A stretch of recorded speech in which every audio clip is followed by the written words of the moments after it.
topics and to get free food and extra credit. But hopefully this will be a very enlightening discussion, because too often we kind of, even in a university setting, find our little cubby and just stay there. And I think this is going to be really good for us to be able to see a different perspective. And also for registration, there are tables up here that we need to fill up. But the first thing that we would like to do is actually two of our panelists, Dr. Hawkins, Dr. Laricia Hawkins, who was the professor who was fired from Wheaton College for saying that Muslims and Christians worship the same God, could not be here today just because she fell ill and she's been traveling over the world with what's been happening with her. But we did want to present her a certificate of appreciation presented by the mayor of Villa Park, Deborah Bullwinkle, who is also a Democrat running for the 8th Congressional District. So go out and vote if you can. And we're honored to have her, and she's going to present this certificate to Nyla, who is our MSA president, and she'll be accepting it in Dr. Hawkins' behalf. And Mrs. Bullwinkle will just give us a little bit about the importance of interfaith. Hi, it's great. Can everybody hear me okay? Thank you for that introduction, and I'm very, very thrilled to be here tonight. I just have a few comments for you. First, want to start off by saying a warm thank you to Benedictine University and the Benedictine Student Muslim Association and our esteemed colleagues for joining us tonight for this program, Finding Faith in Fearful Times, a Christian-Muslim Dialogue. The theme for tonight's program is pretty interesting in regards to, it's all about tolerance and gaining a greater understanding of one another. To show solidarity and support by coming together tonight, we're showing a lot of solidarity and support for each other. In a world that's filled with misunderstanding, hate, and stigma. How many of us want to change that? Yeah. The Village of Villa Park, you're probably wondering, why is the mayor of the Village of Villa Park here? Well, in Villa Park, we are home to the largest mosque in DuPage County. Did anybody know that? The Islamic Foundation? That's kind of what brings me here tonight, to talk with you a little bit about that.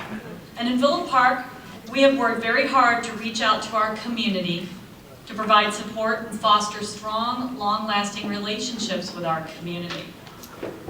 And with our Islamic Foundation, that's just one example. We have a wonderful, wonderful relationship. We reach out to them, they reach out to us, and as a result, we have a very strong and very long-lasting relationship. I've been on our local board for 7 years, and I'm proud to say it's been a wonderful 7 years getting to know our Islamic Foundation. They're a terrific steward of our community. So tonight we stand here together, fostering relationships and solidarity with each other. And as was mentioned earlier, that was certainly the intention of Dr. Laricia Hawkins, the first African-American female tenured professor in Wheaton College history, who recently, as you know, left the private nonprofit four-year Christian liberal arts college located in the western suburbs of Chicago. Back in December, it seems like it was a lot longer ago, but it was just in December, for posting a religious message on Facebook, stating in part, "I stand in religious solidarity with Muslims because they, like me, a Christian, are people of the book, and as Pope Francis stated last week, we worship the same God." Despite an outpouring of support shown by the students, I don't know if you noticed that, but they did a number of demonstrations, sit-ins, they did a petition drive to show support for her. I was really, really happy and proud to see that on the student level, so really, really give thanks for that. And some good has come out of that experience, though. Even though she has since parted ways with Wheaton College, some good did come of that. Number one, she brought attention to the importance of tolerance and understanding of patience, interfaith opportunities that are available to all of us today. We really need to be patient with one another. We need to reach out and get to know each other better, and not be afraid to come forward and talk about the diversity that we have in our communities. In fact, Villa Park is a very diverse community, and we have a number of multicultural programs that we are involved in on the local level. Tonight is just another positive example as we are taking the opportunity to spend time with us and with each other tonight to explore our common bonds. Because believe it or not, we have a lot more in common than we might even realize. To seek peace together as a community and to make things just a little bit easier, a little bit better for each of us. So on behalf of the Village of Villa Park and the Benedictine Muslim Students Association, which did a great job pulling this together, really should be proud of what you've done. I'm proud to present this certificate of appreciation. I'd like to read it to everybody, which would have been given to Dr. Larisha Hawkins if she was here, but we do have somebody here to accept on her behalf. The certificate of appreciation is presented on the 7th day of March 2016 to Dr. Larisha Hawkins by the Village of Villa Park and the Benedictine Muslim Student Association in recognition of the exemplary leadership and commitment to interfaith. So I'm going to hold this up and maybe we can pass it around.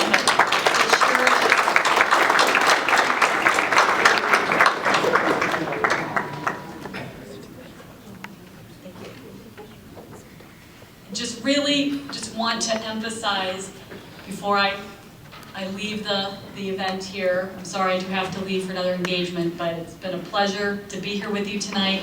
I just want to leave you with one lasting thought in regards to just having, like I said earlier, having patience and understanding with one another. It's very frustrating and disturbing to see what we see going on, in the media, in the world, in our communities. And by doing more events like this, and by educating each other and getting to know each other better, that is really part of the battle, if you will, in breaking down these barriers, cutting through the stigma, and getting to know each other better. I think, like I said earlier, once we sit down and have a dialogue with each other, we realize we really are a lot alike. And so with that, I just want to thank you. It's been a real pleasure being here with you, and I'd be happy to come back anytime. We do a lot of these types of events in Villa Park, and I'd like to invite you to Villa Park. If you haven't been to the Islamic Foundation in Villa Park, I would certainly welcome you to come to an event. We're very busy, very active in our community, and it'd be great to see you. Those of you who are not familiar with the Islamic Foundation, please come to Villa Park and pay us a visit. It would be great to see you. Thank you. Mayor Bullwinkle. And now we're going to have just a short introduction by each of our panelists. Again, Dr. Larisha Hawkins couldn't be here because she's ill, and also Sheikh Omar Qureshi, who could not be here because his family is ill as well. In their stead, we have a plethora of amazing scholars, and we're blessed to be in this region. Sheikh Omar Qureshi is replaced by here Sheikh Hamza Wald Maqbool, who is a local scholar, and then Father Julian von der Beck and could not also be here, and Abbot Timothy will be filling in for Father Julian. And so if we can just go around, kind of talk to everyone about why interfaith is so important, and also the background, your background, in why you think this is important, and what your thoughts are. So we'll start with Abbot Timothy.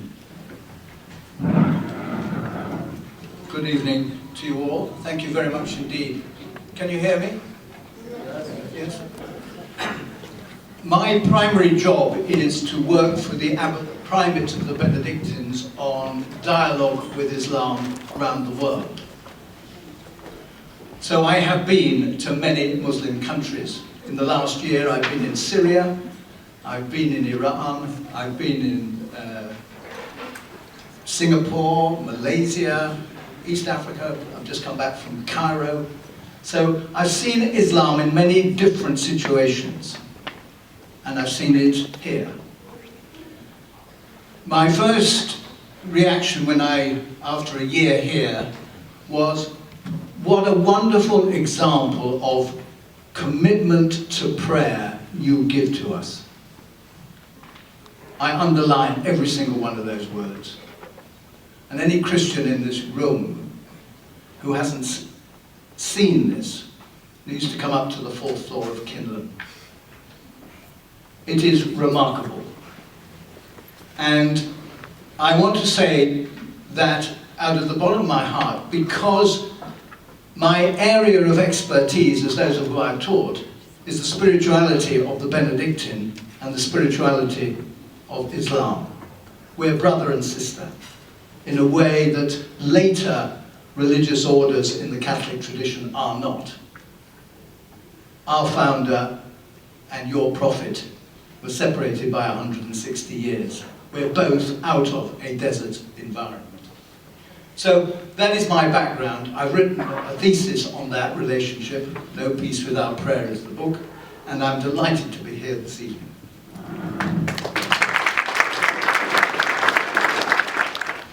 Assalamu alaikum. Peace be upon you all. My name is Ahmed Rahab, and it is a true pleasure to be here this evening and to observe this really amazing turnout and this very diverse audience that we see here before us tonight. And to be in this facility, I've spoken at Benedictine before, but never at this hall, which walking through the doors, I felt like it was a 5-star hotel. You guys are doing real well with your, I went to UIC, like a communist type campus, so I'm really impressed by this. But I'm very glad to be here with these esteemed co-panelists to talk about a very important issue, and that is how we can coexist and actually co-thrive, if there's such a word, as people of different faiths. I grew up in Egypt, England, and the United States, so in 3 countries and 3 continents. In England, I went to a Catholic school as the only Muslim in this Catholic school in a Protestant country, so I was sort of the minority of the minority. And that was a very interesting experience to sort of grow into my identity as I observe others around me grow in their identities, whether it was the Catholics or the Protestants. So I feel a very close connection, particularly to the Catholic faith. I also went to DePaul for my master's, which is another Catholic institution. But what I do for a living as the executive director of the Council on American Islamic Relations in Chicago, for short, CARE Chicago, is essentially explain to the world that I can access, to Chicagoland and beyond, through television, radio, the internet, speeches such as this, is the difference between what I observe to be the normative experience of everyday Muslims, what I know to be my family, my friends, my community, and many of you who are Muslims know the same, versus the aberrational imagery that we see on television in the headlines, whether it is through the voices of Muslim extremists on one end, whose voices, though very few, are very loud, and whose actions obviously make headlines faster than ours because of the sensational and dramatic nature of these types of crimes, really, or the Islamophobes who speak for us or for our religion and also distort the reality of what this religion is all about. So I try to project through a cacophony of voices on 2 extremes, the normative mainstream voice of everyday Muslims, which is a real challenge. But tonight we're going to be talking about that within the context of interfaith relations. Thank you. My name is Hamza. I am filling in for Sheikh Omar Qureshi, who happens to be my boss currently. Our brother Zaki can attest to the fact that I called and spent a good 15 minutes trying to weasel out of having to come to this event, and he didn't allow me to, so whatever boring theological discussion you hear from me, you can blame him for it later on. I have a problem that people don't know when I'm joking and when I'm being serious. I have to kind of live with that. I also, mashallah, like our good abbot, have had the opportunity of traveling through America and through Europe and through South America, and I've viewed Christians in a number of different settings as well. I have myself somewhat of an interesting background in the sense that I have a degree in biochemistry from the University of Washington, as well as a degree in Near Eastern languages. doing a specialization both in Semitic languages and in the Turkic languages of Central Asia, after which I spent somewhere around an extra 6 years studying in traditional seminaries through the Muslim world. And I have been teaching theology and Islamic law in Chicago for the past around 4 years, on the heels of some more pastoral type work that I did in Seattle, which is where I lived for most of my adult life. And I'm also interested to come to an event where I get a chance to exchange with another fellow theologian. Maybe some of those exchanges may not be something that everybody appreciates, but I do think that there are things that used to happen in the Middle Ages, and they should happen a little bit more frequently nowadays, so that the rest of life doesn't look more like the Middle Ages.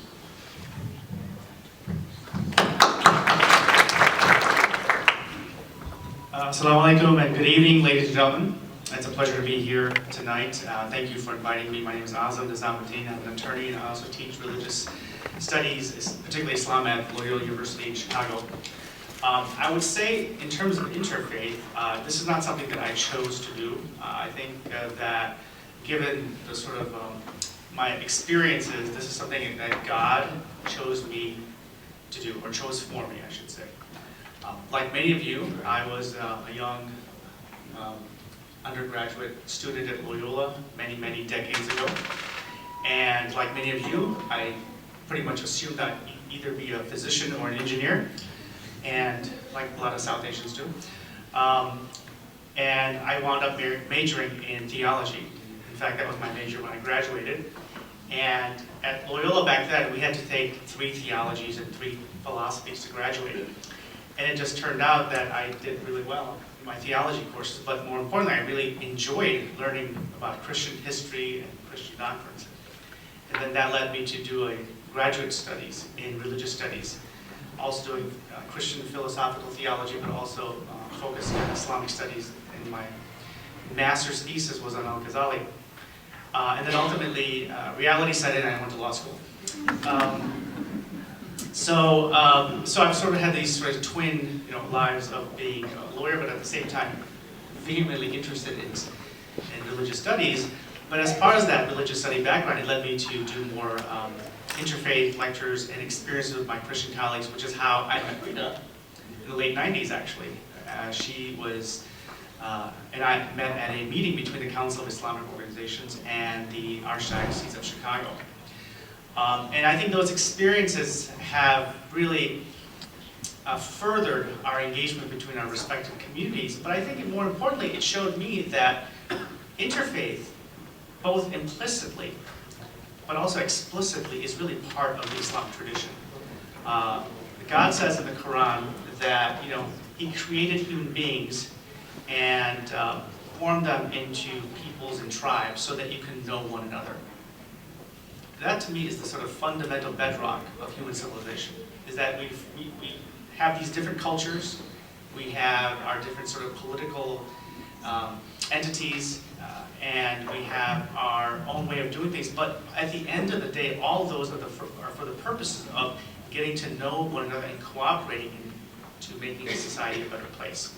So I think that's why interfaith is so significant in today's world, not because maybe politically correct or it's convenient because of the rise of Islamophobia or bigotry, but it's part and parcel of who we are as human beings. So I hope to sort of engage in further discussions about this and maybe narrow down the scope of some of these issues. So thanks for having me. I'm Dr. Rita George Tvrtkovic. As many of you know, and I see many of my students out here tonight, I'm Associate Professor of Theology here at Benedict, and my background is in medieval Christian-Muslim relations, so got my PhD at Notre Dame in that.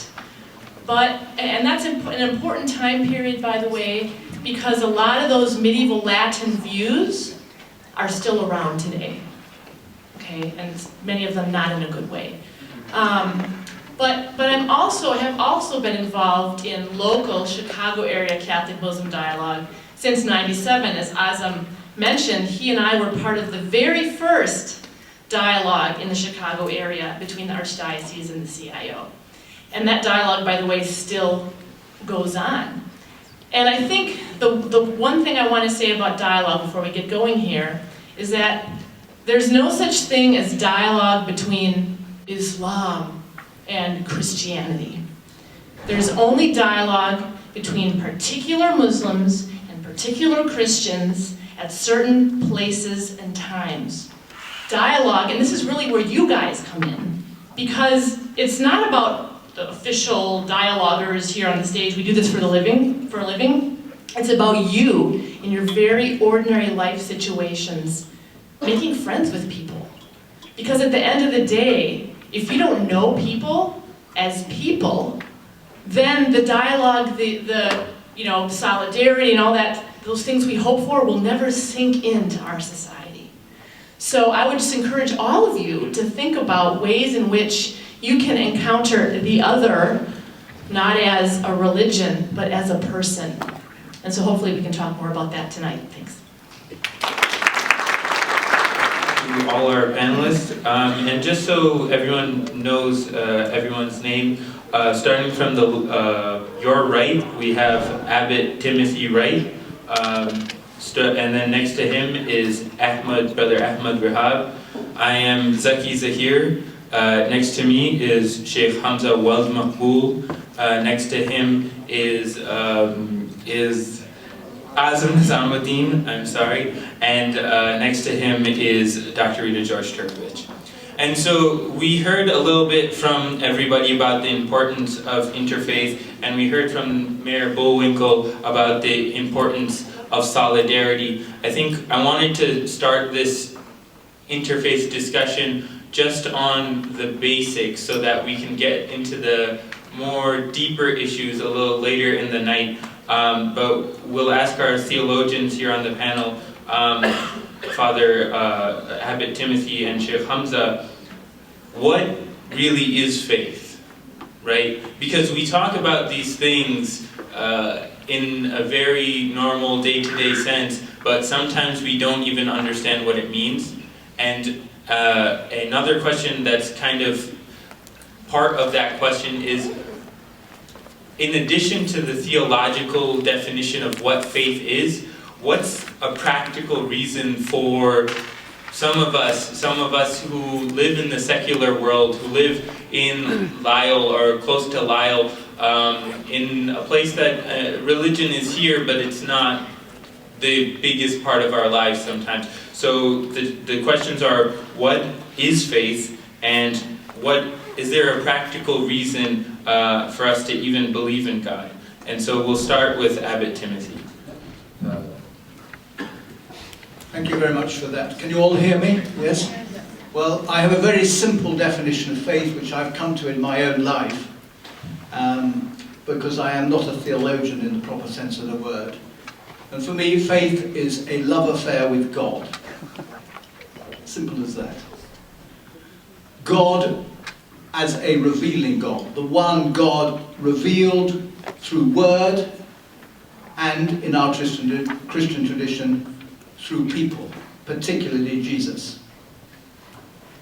And that relationship develops because we, each of us, reflects, why do I exist? What is the purpose of my life? Where am I going? And the answer is God. And that's why I exist, and that's where my destination is. And however you express that, in the Christian terms, we will talk about it through Christ. If I may say so, through the Muslim terms, through the Word of God as expressed in the Holy Quran, listening to God speaking to me in Arabic, that's intimacy. Different, yeah, I'm not saying we're standing on equal platforms, but it's that intimacy of a relationship of love. It's not just in the brain. And that is the practical reason for having faith, that it gives my life a dimension which goes deeper than, what do I have to do tomorrow, how much money can I earn the next day, what are the problems with the wife, the husband, etc. at home, how do I get on with my church, my mosque, etc. It's saying, at a deep level, I am loved by God because I exist, and I have to respond to that through prayer, through good works, through appreciating the presence of God, not just in my prayer, but in every other person. That is my answer.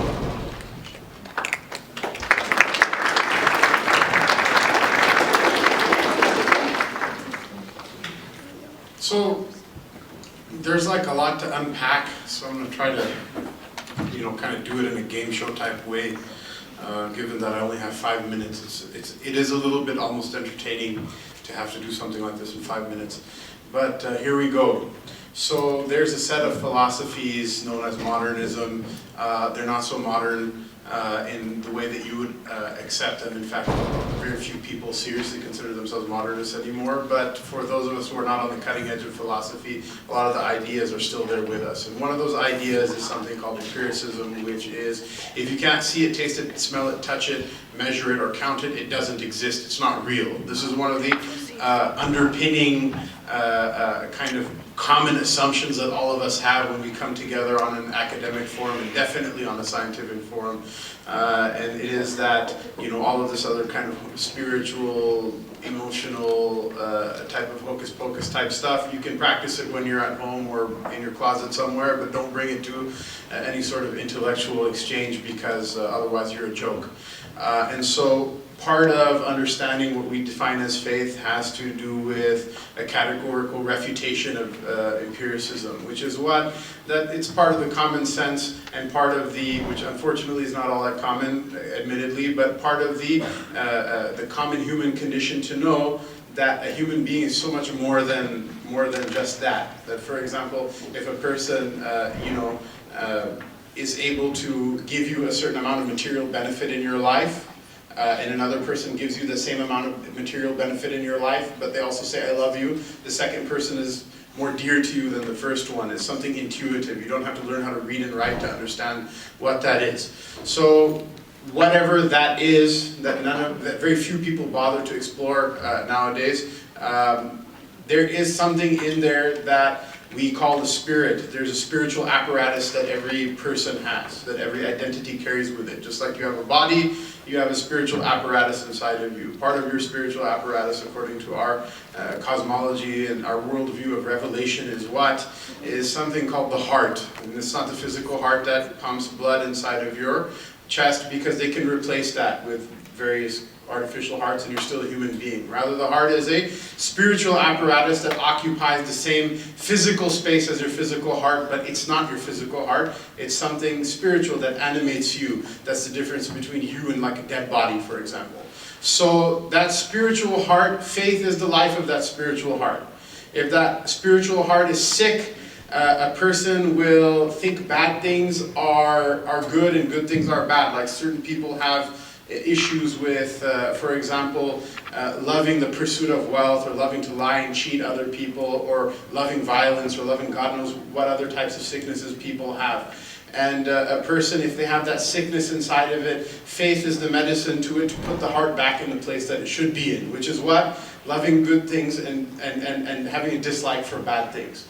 And there are people who are physically alive, but they walk around with a dead heart, meaning what? That the motivations, the intentions, the actions, the deeds that they do in the day are no different than the way that a crocodile goes about its day. The only difference being that they have a superior, kind of brain apparatus, physical brain apparatus, and they have a kind of like a different body, being a mammal versus a reptile. But essentially, it's the same set of motivators. Whereas if the heart, which is the seat of intention inside of the spiritual apparatus, if it's set right, a person will love to do good. And coupled with that is another understanding, which is something I believe is very fundamentally close to every human being in their aboriginal state, which is what? The understanding that this universe didn't come from nowhere. Right? Those of you who study biology, all the mashallah Muslim kids who want to go to medical school one day, you read in your biology books, right? And some of the people of other faiths also, right? You read in your biology books, there used to be a theory called spontaneous generation, which is like, in the medieval times they thought that if you take a piece of rancid meat and wrap it in a cloth and threw it in a damp cellar, that it will automatically become a rat one day. And then they laugh at those medieval people in the books and say, oh, look how silly and stupid people used to be, haha. Right? Now we believe in something more rational, which is, okay, fine. I also don't believe that like rancid meat turns into rats. But what they fail to realize is those people only used to think that rancid meat could turn into a rat, right? You people believe, not you people, but like, you know, there is a set of people out there that believe that everything came from nothing. And given that a rat or a rancid piece of meat is a subset of everything, a rancid piece of meat is a subset of everything, and a rat is much greater than nothing, it's a priori, by analogy, a very weak argument. So given that A, the person who has faith in their heart, it means that their spiritual heart is healthy and functioning, and B, that everything was created, it came from some place, it came from some creator which is bigger than the creation itself. Part of faith, in fact the larger part of faith, that same faith which is why mothers have mercy on their children, and why people don't lie and cheat and kill each other for material gain, and why people, you know, see the good in peace and in love for one another. The greater part of the faith is not invested in the creation, rather it's invested in the creator from which that heart came to and which it will ultimately return to, and it came from it forever, it will go back to it forever. And so why is it you know, something relevant to us sitting in Lyle in you know, a time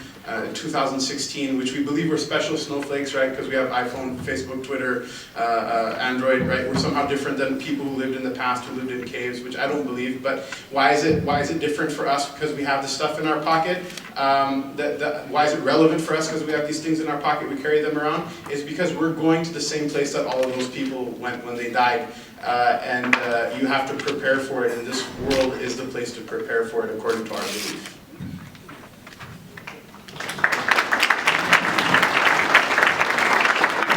And so, just for all of our panelists, if there's anything that you would like to say, please just add on to anything you need to say. So I requested to attempt to answer the question, first to make a statement that this question is not one that ought to be merely posed to theologians, but rather every human being really has to contend with this question. Most of us are not theologians or even students of theology. As a matter of fact, even illiterate shepherds have to contend with this question. As a matter of fact, most prophets were illiterate shepherds, and those are the kind of people whose legacy is being studied by theologians today. But the point is, it's a basic human phenomenon that we all think about in our various ways. And for me, I took it for granted up until I grew old enough to be able to debate the issue with people who didn't take it for granted, with atheists. And increasingly, atheists put up a very good argument, a very well-phrased argument against faith. And so it sort of forced me to think about it from various directions. And the biggest challenge that an atheist will pose to somebody of faith is, how do you believe in something that you don't have certainty about in terms of empirical evidence? They usually go the science route, right? You can't prove it scientifically. You can't prove it in a lab. And if you believe in that God, why don't you believe in the same token in the fairy godmother or whatever, or Santa Claus? And I go back to first defining faith, and that is simply for me certainty through feeling, through perception, not so much through sensation. It's not something I can see or I can hear or I can prove to anybody. And I always answer very earnestly to atheists. I can't, when they say, you know, can you prove the existence of God? My answer is no, I can't. And that's why it's a belief. You know, I believe in God. But I go back to one analogy, and I'll sort of conclude with this analogy because it explains everything to me. And that's the analogy of a baby or a small child. That baby or small child, we all know, we all understand, doesn't have the faculty, the brain power to be able to fully comprehend the knowledge of his mother or her mother. He couldn't tell you where she was born, or what her name is, you know, her origin, or where she's going, what she does for a living, anything about, you know, the details of her identity. But nonetheless, that child fully knows, fully believes that that mother is there, exists. And he or she knows this through the consequences of this existence, through the fact that sustenance is there for the baby. Comfort is drawn from the existence of the mother. In the darkness of night, when that baby cries out there, he feels or she believes that this cry will be answered. And oftentimes, as a matter of fact, all times, it is answered. So while the brain capacity of a human being, I would contend, an adult human being, isn't to the degree that it can understand the origins of God, the nature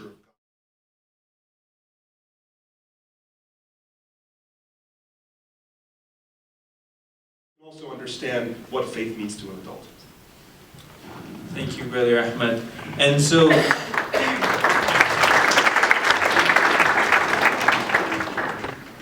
there's a classical Christian definition of theology that has the word faith in it, so I'm going to give it to you in Latin. Fides quaerens intellectum. And it means faith-seeking understanding. But this isn't just a definition of theology. It really tells us something about faith. And the word I want to highlight in this sentence is quaerens, seeking. And many of the speakers here sort of touched on it in their own way, this idea about faith as a mode of journeying. Faith isn't this quote, faith seeking understanding, suggests that faith is the starting point of a journey to knowledge. But I would argue that faith isn't just the starting point and isn't just a destination, it's the journey itself. So that's the first thing. Faith is a journey. The second thing is that in the Catholic Christian tradition, faith is a virtue. And virtue is a habit, so you can see the journey aspect of that. But the other unique thing about faith as a virtue, there's three special theological virtues: faith, hope, and love. And they're different from all the other virtues, because the other virtues are virtues of the mean, right? So think about courage. What's courage? Courage is the mean between timidity and recklessness. You don't want to be on either of those extremes, right? You want to be right in the middle. But faith, hope, and love are virtues not of the mean, but of the journey. And they keep growing and they keep deepening if you are attentive to it. So I want you to leave tonight thinking about faith as a journey that everyone's on. And I would even suggest that we could even expand that journey to people who are searching for truth, which might even include, you mentioned atheists over there, right? But maybe we can still have a discussion with them, right? Because how many people of your generation, right, are the quote nuns, and I don't mean nuns like with habit nuns, right? I mean N-O-N-E, right? They check the box none, right? Or they're seekers, or they're skeptics, they're agnostics, atheists. But in what way are they on that path of seeking as well? So I leave you with that word, seeking. another atheistic kind of argument, or those who have no theism or do not necessarily believe in God or do not necessarily want to think about that, one of their arguments that I've heard kind of in the university is, if there's so much evil in the world, if there's so much murder, and if there's so much hardship in the world, where is God, right? If God is, and this is kind of one of the, I think, the hardest questions for everyone of us sitting here today who believes in an all-knowing and an all-merciful God, as Muslims and Christians both believe. How is it that this God can exist while there is gun violence in the south side of Chicago, when there is racism that still exists, when there is classism that still exists? And so hopefully we can start with Brother Azam, just talking about, yes, what is faith, but also why should we still believe in the light of something like evil? You want me to answer all that in 5 minutes, right? Well, I just to sort of touch back on the issue of faith, I think that both in terms of the concepts of faith, as well as addressing the questions of good and evil and so forth, and what we call theodicy, I think you have to step back and ask these 3 fundamental questions. Who am I? Where did I come from? And where am I going? If you can spend a significant part of your life figuring out the answers to these 3 questions, it will help you elucidate, both in terms of your theological perspective, whether it's metaphysical or not metaphysical, or purely scientific in nature, or if it's spiritual or theological. And I think that when we talk about who am I, you have to recognize, at least from the faith perspective, that you're both physical and spiritual, and which is rooted in the sources of religion, whether it's the Hebrew Bible, the New Testament, or the Quran, or the prophetic traditions. And then in terms of where did I come from, again, it causes you to recognize a reality besides what you can see with your eyes. A reality of the existence of God, in other words. Okay? So, in order to recognize the existence of God, you have to understand the universe. You have to understand what God is. And then finally, in terms of even the concept of justice and evil, where are we going? If you claim, as a religious person, whether you're Protestant, Catholic, Muslim, that God at the end of the day of judgment, or the end of life, here, physical, or some other life, that God will judge you and then determine your eternity, which means that you ultimately will be in heaven, in paradise. If that is one of the end goal products, then this question of evil is certainly, I would say, premature.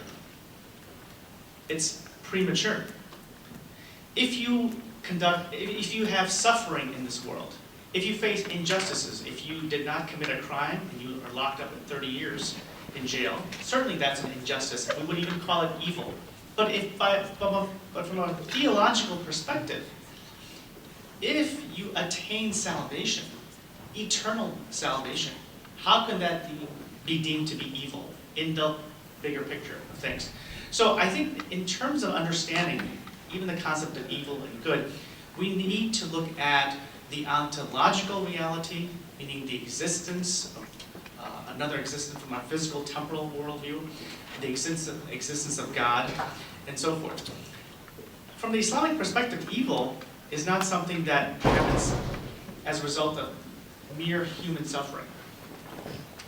Evil is something that is within the human construct in terms of human relations. That's what human beings do to one another.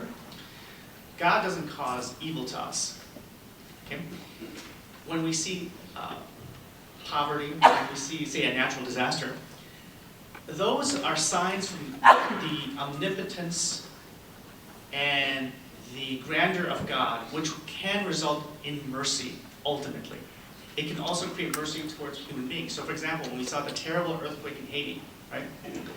A small little island that was sort of ignored by the world community, what did we see? We saw an outpouring of mercy and compassion towards people who otherwise would not care about Haiti. You saw tremendous outreach, money, people going there, physicians going there, health workers going there to do what you can. When you're looking at it from the perspective that God is looking at human beings, they're seeing people who are doing tremendous good in their life to help and assist people. So even if it's a concept of suffering, you see goodness come out of it. You can't understand goodness until you equate it with its opposite, which is oftentimes bad or evil. So that's why it's important to, like I said, step back and address these issues from these fundamental questions of who am I, where did I come from, and where are we going?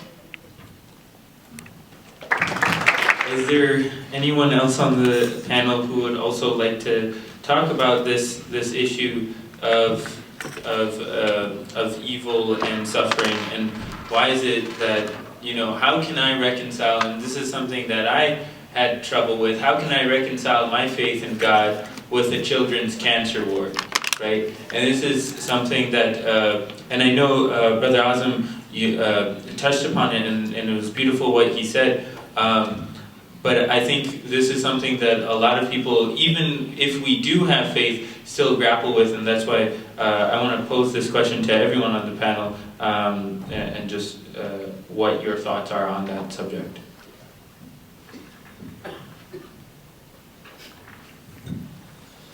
So, I want to step back even one step further back and say something that may not, be very popular or may not appeal to our cultural sensibilities, and pose the question that if God created the universe from nothing, why is it that we have this expectation from Him that He is somehow required to make our life happy, or required to be fair or just or any of these things at all in the first place. What does justice even mean when you're talking about the one who created the entire universe from nothing, right? Because if you're talking about justice, that God must be just, this is like some sort of this third concept, which is neither the creator nor the creation, that mediates between the creator and creation and what the relationship should be, and validate a certain set of I guess norms in that interaction, and then castigate certain things as being unjust between them. And from a pure Muslim theological perspective, and when I say theology, I'm talking about the text, the Quran, and the teachings of the Prophet Muhammad sallallahu alaihi wasallam, not something that is kind of an ivory tower third-party exercise divorced from the everyday life of a Muslim. From our perspective, there is no such thing that is superimposed over God, because if God could have another standard superimposed over him, he doesn't fit our definition of God. He's the one who created everything from nothing. Even our concept of justice is a creation of his. And I think that there's no group of people, on the other hand, that can understand this as well and as completely as Americans in contemporary times. Why? Because we are a people who are perhaps almost obsessed with the possession of material things. So if, for example, somebody had a job, they became the doctor that they wanted to be, MCATs nailed it, USMLE step 1, 2, 3, etc. And now I'm, removing people's gallbladders for a living, and I'm doing well for myself, so I go to the Tesla dealership and buy the whatever 200,000 double battery, most amazing like Star Trek type car that I can get, and you put the pedal down and it goes to 90 miles an hour without making a squeak. And I take it to my land, to my property, and I grab a baseball bat and I destroy the thing. Okay? Did a crime happen there? No. I mean, maybe if you hit the lithium-ion battery and it leaches into a wetland or something like that. But generally speaking, no, crime didn't happen. Why? Because you own it, right? And if the government tries to tell me what to do with my property, then guess what? I'm voting for Donald Trump come the next election, and he's going to tell the government to blank where the blank, something that's not, I guess, becoming of a man of God to say on a stage, or whatever people expect from you, right? So tell me something. If you earned your money lawfully, and you purchased the thing that you're purchasing, and gave the complete price of it, and you now own it, and you don't expect, if you call the Lisle Police Department, I don't know if Benedictine has its own cops, but if you call the Lisle Police Department or Benedictine's Police Department and say, hey, my neighbor just bought a car and he paid the full payment and then he took it to his property and then he smashed it up with a baseball bat, you should go arrest him because some injustice is happening. He's going to say, stop wasting my time. If you call me again, maybe you'll also now be liable for some crime because you wasted their time. Why is it that we have no trouble understanding? We have no trouble understanding why it's not a big deal for somebody to do with their property that which they like, when the ownership of God, who created something from nothing, is more complete and more perfect than that person who got an education which was paid for by mommy, daddy, or some generous donors for the university, or whatever, and the knowledge that they have is like the cumulative aggregate knowledge from generations of human beings, and the material that they use, for example, obviously a surgeon brings a certain amount of skill to the operating table, but surely they cannot claim that I created my tools from nothing, right? That's not even possible in physics, is it? So I think that people who have this kind of tension inside of them, first of all, need to kind of humble themselves a little bit and be a little bit more real with their approach to the divine. In fact, in Islam, according to most of our scholars, the worst sin that's there is what? It's arrogance. It's the mother of all other sins, and that's another discussion that we don't have time to go into. But we have to humble ourselves. Now, it's not that Muslims believe in a God that's tyrannical and unjust and makes people's life horrible for no reason or whatever.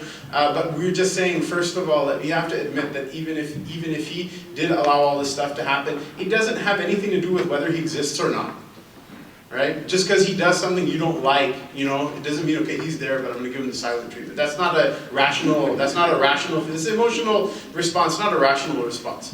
So now that we're there, right, we say through our revelatory source of knowledge that he says that I write that my mercy outstrips my wrath, and I wrote that you should have beauty in all of your acts. I wrote that on myself, and I write that as a commandment for my slaves, that I prescribe Allah ya'muru bil adli wal ihsani wa ita'i dhil qurba. Allah Most High commands people, commands them to justice and to even giving more than what people's rights are to them, etc. But we have to understand, first of all, I think very imperative to understand this journey toward the divine gnosis is that it doesn't have to be that way. It's a favor that he does to us that it is that way. And so the expectation that it should be that way in the first place is kind of an unrealistic expectation, I believe. Okay. All right. Thank you, Sheikh Hamza. And Sheikh Hamza, he mentioned, also some socio-political issues that are happening in the world, and one that I wanted to focus on is the racism that has been happening and the systemic kind of racism that has happened and has been a part of American society, unfortunately, which is against people of color. And I wanted to talk about the Black Lives Matter movement and why it's important for people of faith to work together in dealing with this systemic racism and the violence that is happening against the Black community.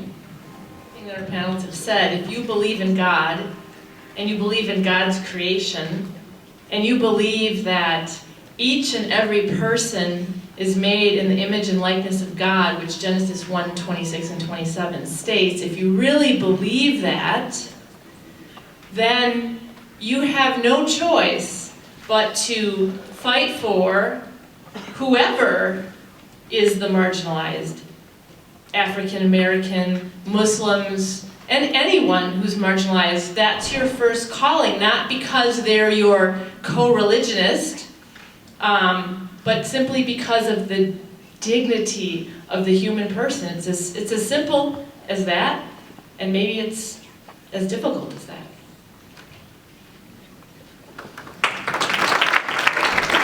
I want to sort of zoom into the Black Lives Matter part of the question, because this applies to everybody. What was just stated, and it's absolutely correct, but there's a reason I think the question is zooming in.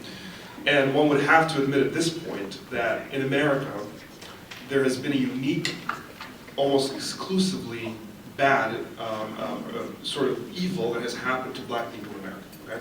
And Native Americans, one can argue, but we're talking about Black Lives Matter right now. And you're talking about a legacy that all of us, whether we like it or not, have taken a part in by virtue of the prosperity that we have and that we enjoy. You don't have to have contributed explicitly to the injustices, the historical injustices against African Americans, to feel a sense of obligation to reverse some of that legacy today. I grew up in Egypt. I moved here in 1992, well after slavery, well after Jim Crow, well after many of the things that we are talking about today, although the institution of racism continues in its many manifestations, but still, as an immigrant who came into this country and was able to benefit from whatever relative prosperity I was able to get my hands on, I am automatically part of the legacy that is, that I have to do something about the past of this country. I've inherited the history of this country as a new immigrant, as a citizen of this country now. We're talking about slavery. We're talking about the institution of owning other human beings and degrading them in the process, stripping them of their rights for no other reason than their skin color and their race. We're talking about, after emancipation with Jim Crow and all of the other injustices, civil rights violations that occurred against African Americans. And we're talking about the manifestations of racism today, whether it is in the socioeconomic arena or the educational arena or the social justice arena or the prison systems, or the various other manifestations. And again, as a Muslim who suffers my own share of what one could call racism, others would call bigotry or Islamophobia, I would be the first to say it doesn't compare to what blacks have experienced in America and still experience in America. So when we say Black Lives Matter, we are acknowledging this uniqueness. We are not in any way, and I've seen many sort of contort themselves to say, oh, are you saying no, other lives don't matter? That's not at all what Black Lives Matter means. It means that we've been saying for centuries that Black lives don't matter. We've been saying this in many ways. And so now we have to say explicitly and uniquely and without qualifications, without adding anybody into this bucket, that Black lives matter. Okay? You have to understand the history to understand why this statement matters. And we can't act like it's just everybody's equal, everybody suffered equally, and so why just Black lives? We need to acknowledge the uniqueness of that experience, I think.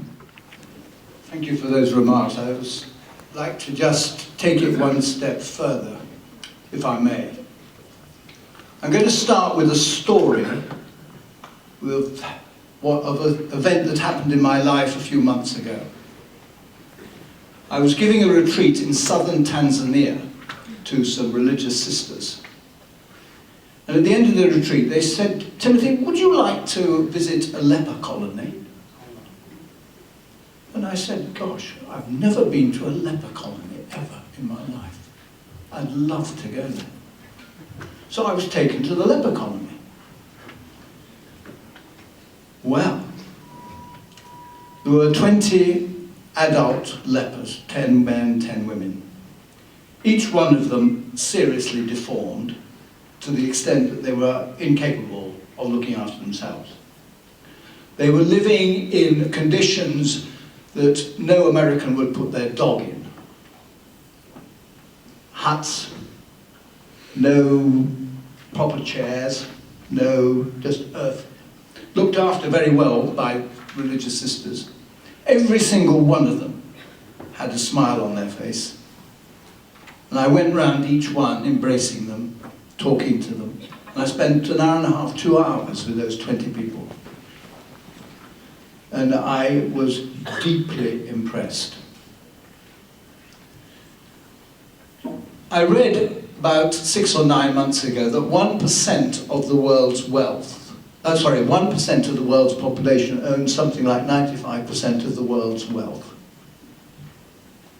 That is the problem. We are tolerating, at the moment, a misdistribution of wealth to an extent that human history has never, ever seen before. I was reading about that only the other day. And it is at that level where our problems start.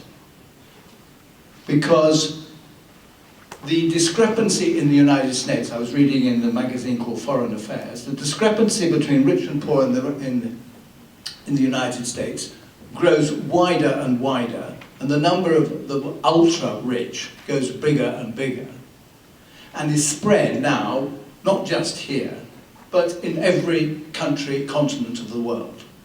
A small group of people own a hugely disproportionate amount of the wealth. And what's going to happen?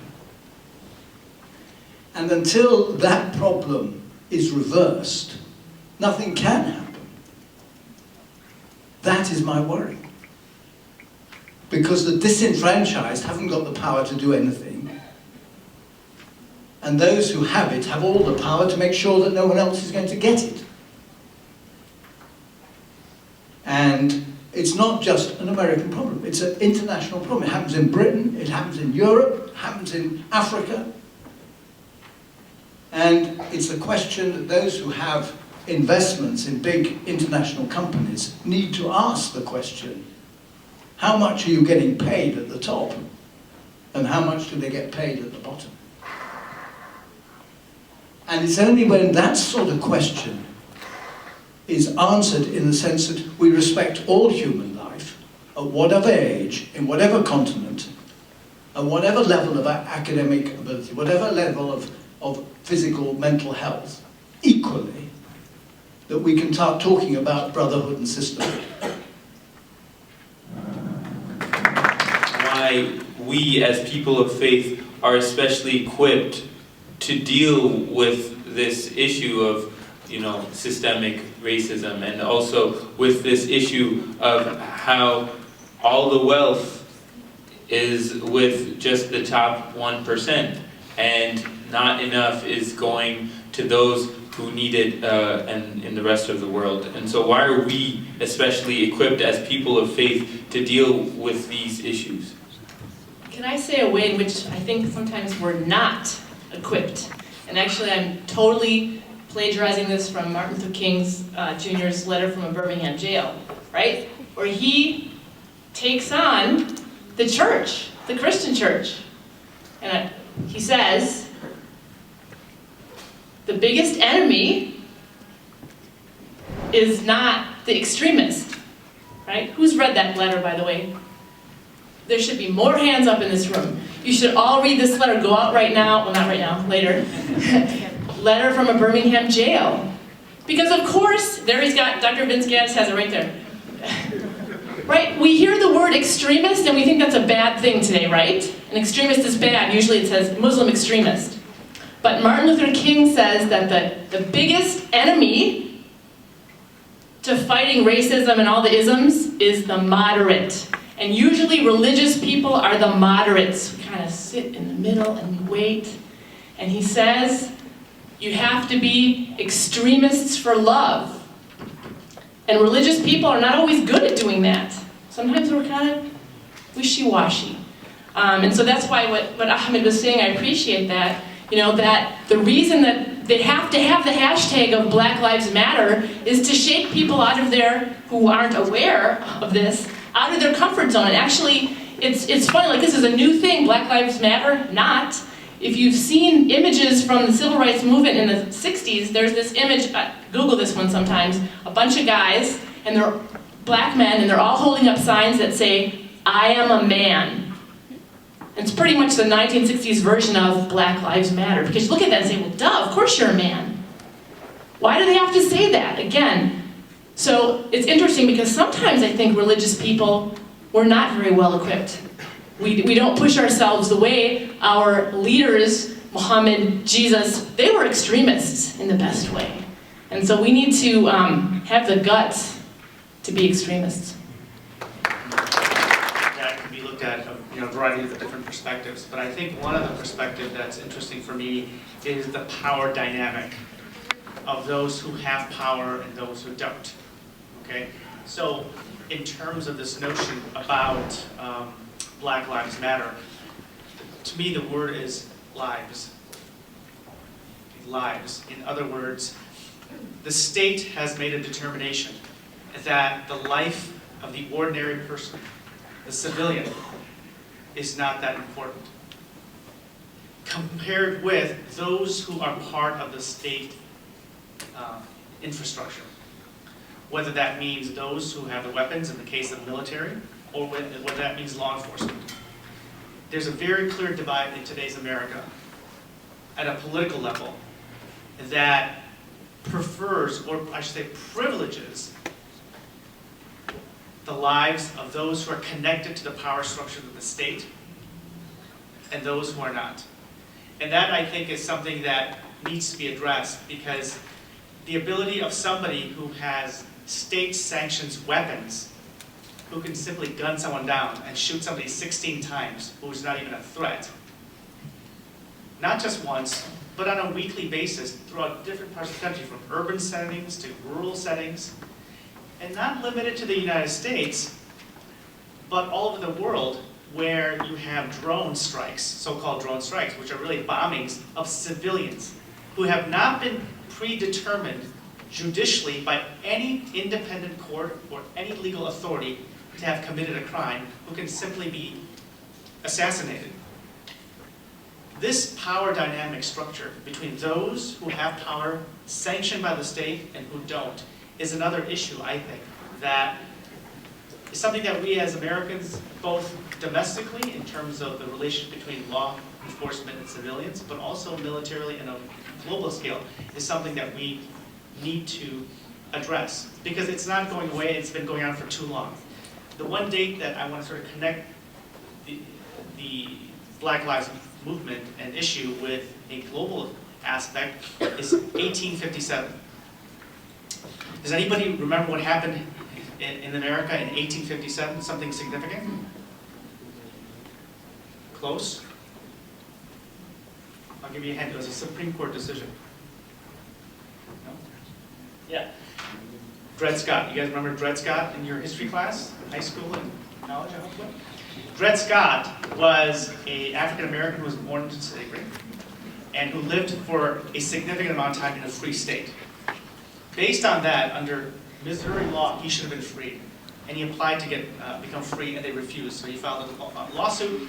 He lost. He went to the Supreme Court. The Supreme Court determined in 1857 that those of African ancestry do not have a right of citizenship in the United States. The same year in India, after about 60 years of British invading India, there was a rebellion by local indigenous peoples, Hindus, Muslims of Indian descent, against the British. And they sort of were able to wrestle control of their own political, social, economic lives from the British for about 4 months. But then there was a major crackdown by the British, destroying that independent movement, which further led to further colonization of India by the British. And then you go all the way to 1947 and the whole freedom movement led by various individuals and so forth. What I'm saying to you, ladies and gentlemen, is that there's a connection between 1857 in the United States as well as 1857 in South Asia. And all these issues are globally connected too, and we can't separate ourselves from that.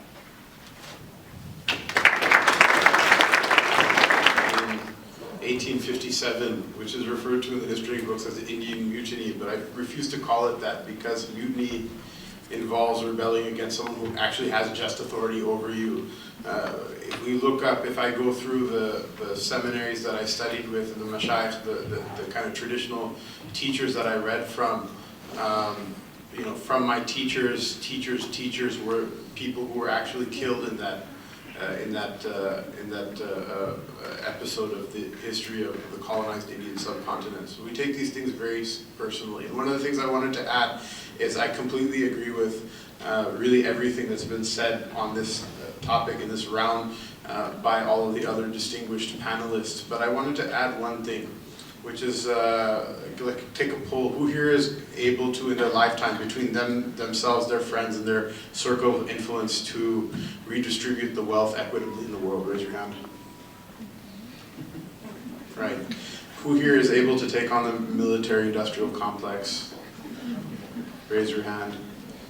Someone raise it. What are you waiting for? You know what I mean? Like it's, yeah, you know what I mean?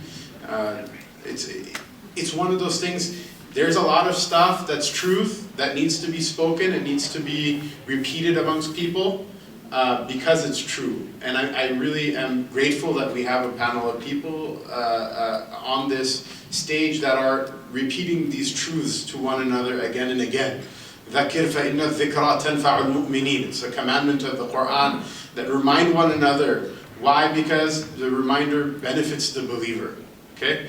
But one of the things I want to kind of call people out for, and first I want to call out my Muslim brothers and sisters, is that if the person that you're praying your Friday prayer behind, and the person that you're praying your Maghrib prayer behind, and the people that you call out to speak on your panels are what? They're the descendants of these people who are, you know, killed like garbage, you know, in the streets. Whether it's India or here, whether it's in a colony far away, or whether it's part of the same struggle that's continuing in this time and in this place.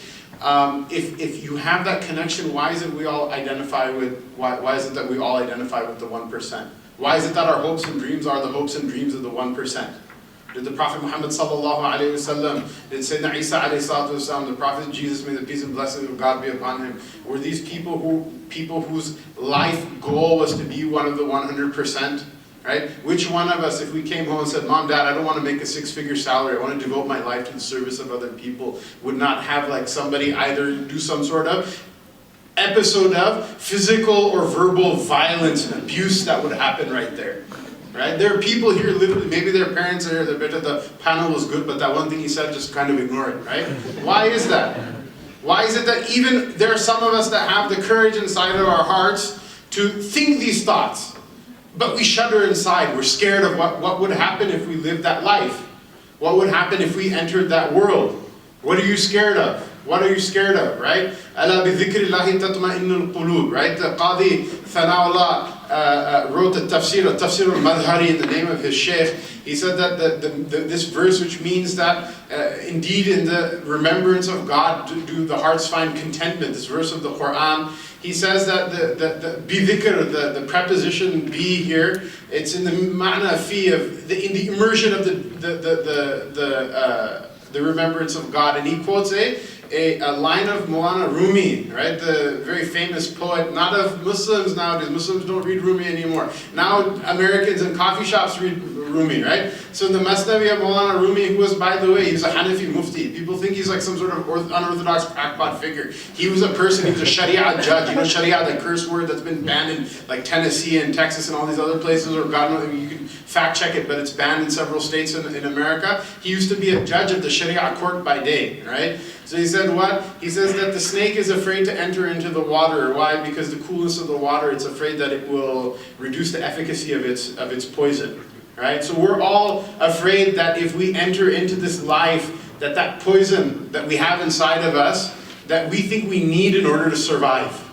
Right? It's the difference between the snake and the fish, right? That if you enter into the water, we'll stop being a snake and we'll start being a fish, right? We think that because if we leave that poison, we lose that poison, the efficacy of that poison is gone inside of our fangs, that somehow we'll be weak. We don't understand that's where the true strength comes from. That's where the true power comes from. The Nabi alayhi salatu wasalam, the Messenger of Allah sallallahu alayhi wasallam, he lived a poor man, he died a poor man, despite being the sovereign leader of a state that expands like thousands, tens of thousands of square miles, and his successors died poor people, right? Sayyidina Umar radiallahu anhu, he used to sleep in the masjid, his qaylula, and people would disturb him, and the other people would say, what? Like, don't wake him up because he has like stuff to do. He has affairs of state to tend to. Just have some mercy on him, right? We have people in both traditions, both the Muslim tradition and the Christian tradition, that and we can talk about differences between Islam and Christianity all day also, and I'm game for that as well if somebody wants to. But I'm saying we're here together and we're pushing a very good topic, and we should. The Prophet ﷺ himself, he took an oath when he was a young man. There was an incident that happened in Mecca where a man was ripped off in a business transaction. And so when he called out for help, for people to help him because he had no tribal protection, a certain set of people came to him, and then the person who ripped him off called his tribe to back him up, and he had a lot of tribal protection. And so what happened is the people of Mecca, this is before the advent of Islam, there was a group of them, they took an oath with one another. They all perfumed, they dipped their hands in perfume, and they took an oath with one another that regardless of which tribe, regardless of what race, regardless of whatever, we'll always be on the side of the truth, even if it's against our own relatives. Right? The Prophet ﷺ said later on that this was an oath I took in my youth, that if I were to be called to fulfill this vow, even now, even in Islam, I would have fulfilled it. Right? So this is something that we should all, as Muslims and Christians, take as a common value that we have. Why do we identify with the oppressor? Why do we identify with the 1%? Why is it our goal to be part of the 1%? Why is it our goal to take more from this world than we actually need? Why is it our goal to drive a Tesla when we can get from A to B in a Camry? Why is it? I mean, we should ask ourselves these things, right? Is it going to, the person who dies with $1 billion in the bank, is they going to take any of it with them? No. Right? Who was it? The Prophet ﷺ? It's a dua of the Prophet Muhammad, peace be upon him. It's a prayer of his that he used to recite regularly. That, oh God, give me the company of the miskeen. The miskeen is a poor person, not any poor person, specifically the type of poor person who doesn't have enough. He wakes up in the morning, he doesn't have enough money or enough resources to be able to get through the day, to have the food and lodging and whatever he needs for the next 24 hours. So, oh God, give me the friendship of the miskeen, of that poor person. And give me the company of the miskeen, of that those poor people, and make me one of those poor people. Make me a miskeen, one of those poor people. Who here has the gall to turn his face toward the Lord right now and ask him this dua? Right? There are people within Christianity and within Islam that know that this is the path of our religion. This is the path of Sayyidina Isa alayhi salatu wasalam, of Jesus, may the peace and blessings of God be upon him, and the path of Sayyidina Nabi Muhammad sallallahu alayhi wasallam. That this is the path that they chalked out for us. There's really no way of like weaseling out of that, right? Why is it that we have this, this thing, right? We talked about faith. Faith can be health, or it can be a sickness, or it can be death. Death is the one who says, you're talking nonsense. Thank you, I'll be happy with my Tesla, and the lepers that are in Tanzania, I hope whatever, they take care of themselves somehow. There's some religious sisters of the abbot that will take care of them. It's not my problem, right? And sickness is what? Like, I know it's right. I know I should want to. I know I should want to help those people. I know I should want to help those people. I can't bring myself to do it.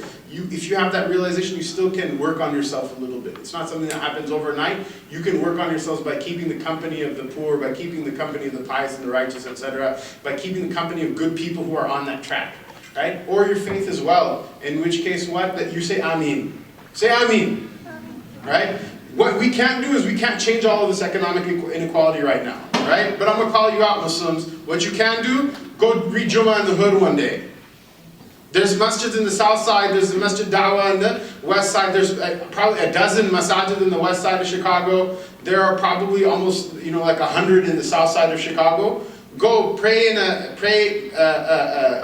Jumu'ah, pray your Friday prayers in a masjid that doesn't have that doesn't have enough money to pay an imam, that doesn't have enough money to have a fancy, several $100,000 chandelier like the one in Villa Park that our politicians love to visit, right? Go pray in a masjid that people are literally, their family members have been shot, right? What we should do, we should be with all of the poor, right? That's the next step, that's the perfection. At least with your Muslim brothers and sisters, right? Invite someone over to your house who's a refugee, who's an immigrant, who's a person who's living below the poverty line. We don't want to, because we think of poverty, we want to identify so badly with that 1% that we think that poverty or difficulty or sickness is like a type of disease. We'll get it from them if we take up that life. And the fact of the matter is, it's not a sickness, it's not a disease. It's the life of the heart that a person should experience what it's like to live for the sake of God, not for the sake of material benefit.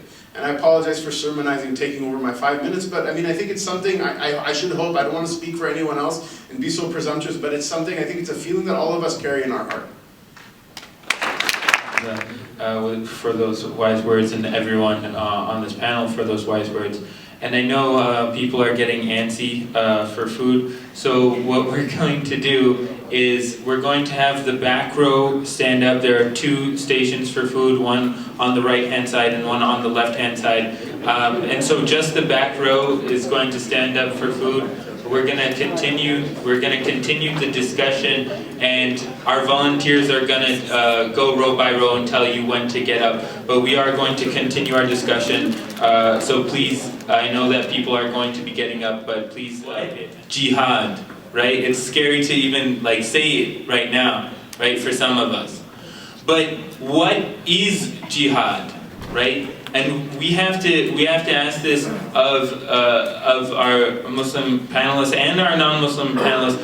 Why is it that something that is defined as a struggle, and Dr. Turkovich mentioned this in the beginning, that faith is a struggle. And literally, if we're talking about what jihad means, we can say on a very basic level that it is struggle. It is struggle to become a better person. It is a struggle to do what is right. And so why is this such a dirty word? And why is it that in our minds, Islam is always associated with terrorism? And it's not that all terrorists are Muslim, but it's not that all Muslims are terrorists, but all terrorists are Muslim. And so I just want to kind of ask this question to our speakers. And again, if the last row can, get your food, and then we're going to have the volunteers go row by row. If you look at the medieval Latin Christian tradition, we see all kinds of thinkers equating Islam and the sword, from Aquinas to lesser known figures. It's in the literature. So that's the first thing. So again, that's why I said the medieval period is important for us to understand, because we are beneficiaries, in a negative sense, of that thought tradition. Okay? But the second thing, I think, is Christian amnesia about our own history. I was just reading with my scholars class, I think, who's here for my scholars class? A few of you are here, right? We were just reading, there you are, the Song of Roland, right? Which is a French 12th century, early 12th century song praising Charlemagne. And right, what we were reading this week is that Charlemagne was praised because he was basically cleaning up the land of the infidels and giving them a choice of baptism or death. So we have that. We have the 1096 Rhineland massacre of Christians who massacred Jews. And I think Christians have amnesia about this. So the medieval period continues to influence how we view Islam today, sadly.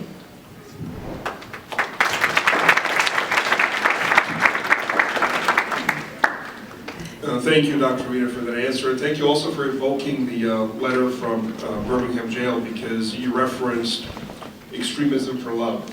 And that's precisely how I see Professor Larisha Hawkins, who couldn't be here because she's sick.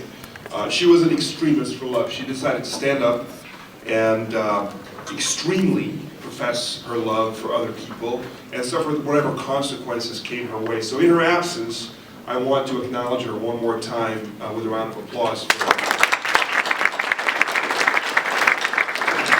And to get to the question at hand, I don't like the term terrorism because it's very subjective in nature and it's been politicized to be used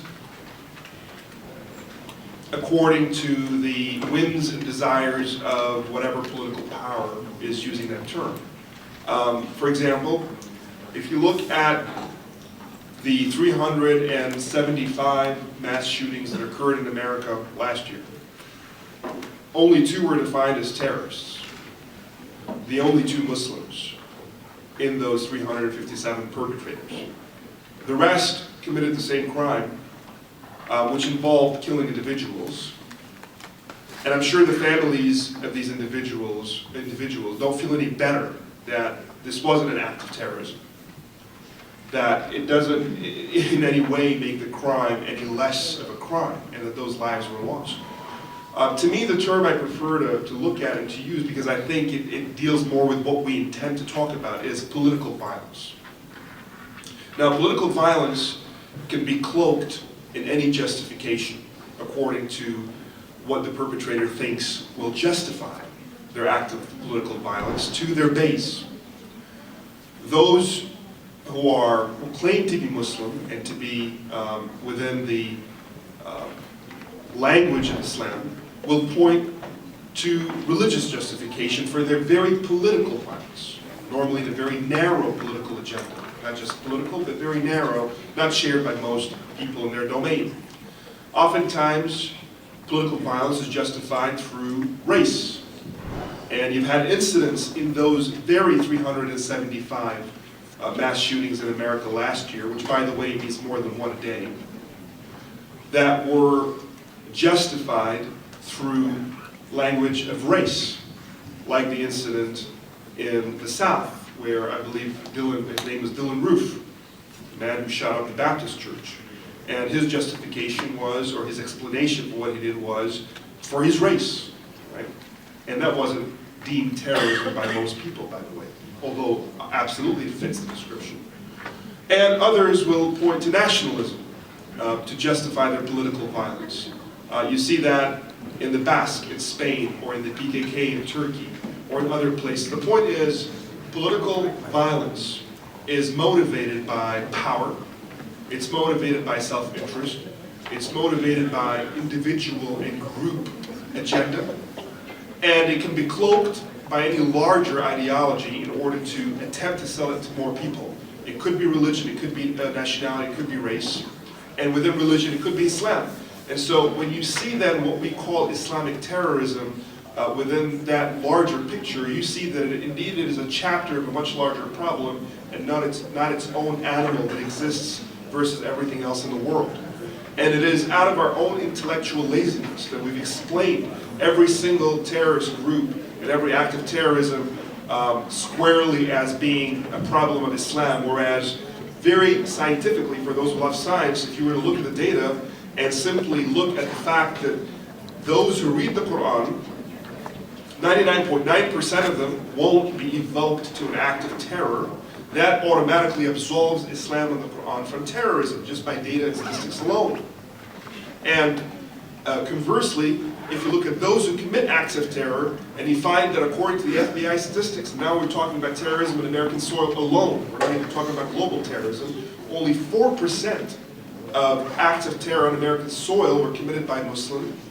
Well, that also defeats the other part of your quote, that, yeah, not all Muslims are terrorists, but all terrorists are Muslims. Yeah, all terrorists are Muslims except for the 94% who are not, or the 96% who are not.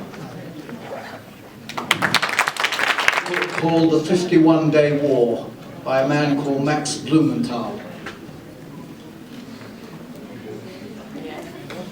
No one? If you wanted to try and find a real terrorist organization, it's Israel. If you read The 51-Day War, which is the account by Max Blumenthal of the recent Gaza war, you cannot but come to the conclusion that the breakage of basic human rights, which continues to this day for the people of Gaza, has been ignored in the West. And it's that level of corruption which breeds terrorism in other areas. And until the truth of this comes out, it's always going to continue. I'm going to give you a little example from my own life. In 1976, I was ordained a Catholic priest. And for all sorts of reasons, I have Irish blood swelling in my veins from the north of Ireland. And because, for various reasons, my family aren't very good at originality of choice of career because of the four brothers. Number one became a monk, number two became a monk, and number three became a monk, and I'm number three, so I'm just totally useless from that point of view. So I decided that I would go and help out in Belfast. At that time, there was a big civil war going on in Belfast between the Catholics and the Protestants. And I was working for International Voluntary Service, organising holidays for children. And we used to go to these adventure playgrounds. If any of you have been to Belfast, you know that Belfast is not a huge city, certainly by American standards, but in the heart of Belfast, they're tiny little communities. Catholic, Protestant, and they're at war with each other. And I was talking to this Protestant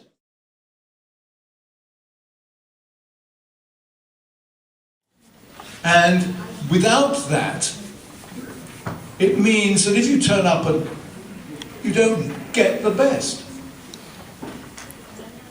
Every child in Britain, every family in Britain can get top-class medical treatment.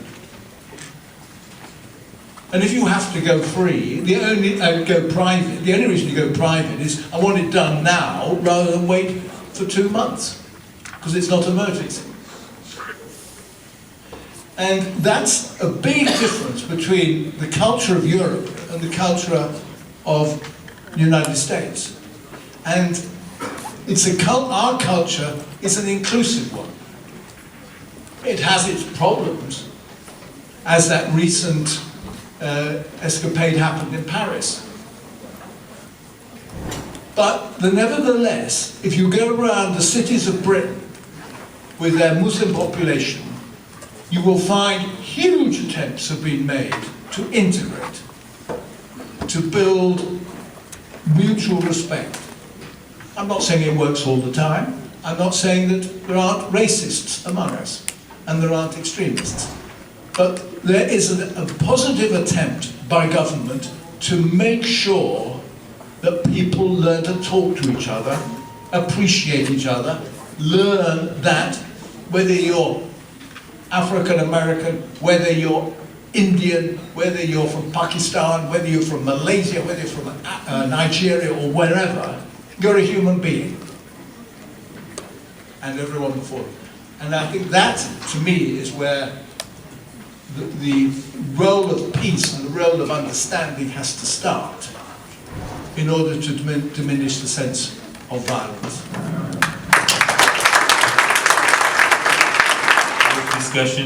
this discussion as we're getting food, but we're going to also start with the Q&A portion of the night.